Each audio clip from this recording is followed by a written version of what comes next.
CBS News is continuing to report the story, gathering information, asking questions, and probing. CBS is also addressing questions about documents used to corroborate some of the information in our reporting. Some of these questions come from people who are not active political partisans. It's tonight's Inside Story. At a Democratic National Committee press conference today, the shots being fired by some retired military men were aimed directly at President Bush's National Guard service. But official records show that he skipped a physical and was grounded. Now, you know how hard it is to forget your annual flying physical? I took 37 of them in a row. There has also been criticism of the new documents obtained by 60 Minutes and CBS News, but CBS used several techniques to make sure these papers should be taken seriously, talking to handwriting and document analysts and other experts who strongly insist that the documents could have been created in the 70s.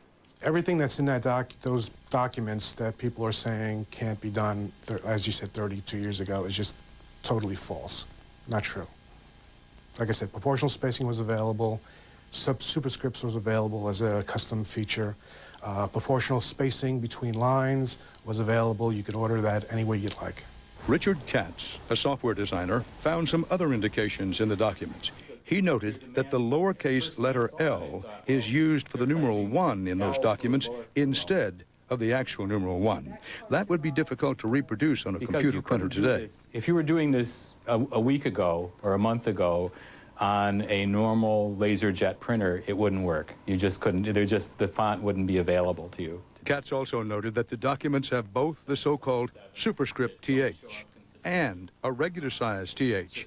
That would be common on a typewriter, not a computer. Okay. There's one document from May of 1972 which contains a normal TH at the top.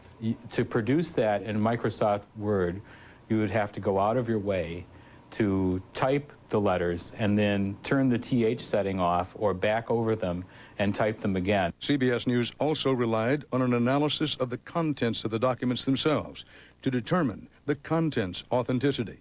The new papers are in line with what is known about the president's service assignments and dates. For instance, the official record shows that Mr. Bush was suspended from flying on August 1st, 1972. That date matches the one on a memo given to CBS News, ordering that Mr. Bush be suspended. Shortly after 60 Minutes broadcast the new documents last week, USA Today obtained another new document. In the memo dated February 2nd, 1972, Colonel Killian asked to be updated as soon as possible on flight certifications, specifically Bush. That could be in line with what documents released by the White House last week show, that in the spring of 1972, then Lieutenant Bush stopped exclusively flying the F-102 and dropped back to piloting a training plane, part of an effort to maintain his flight certification. CBS News asked the White House today to give direct answers to a number of questions. Did a friend of the Bush family use his influence with the then Texas House Speaker to get George W. Bush into the National Guard? Did Lieutenant Bush refuse an order to take a required physical? Was he suspended for failing to perform up to standards? And did he complete his commitment to the Guard? In reply, a White House spokesman told CBS News today, as you know, we have repeatedly addressed these issues. These direct questions have not been fully completely answered. The White House and the Bush-Cheney campaign always point out President Bush received an honorable discharge. What's in the 60 Minutes report, CBS News believes to be true and believes the documents are authentic.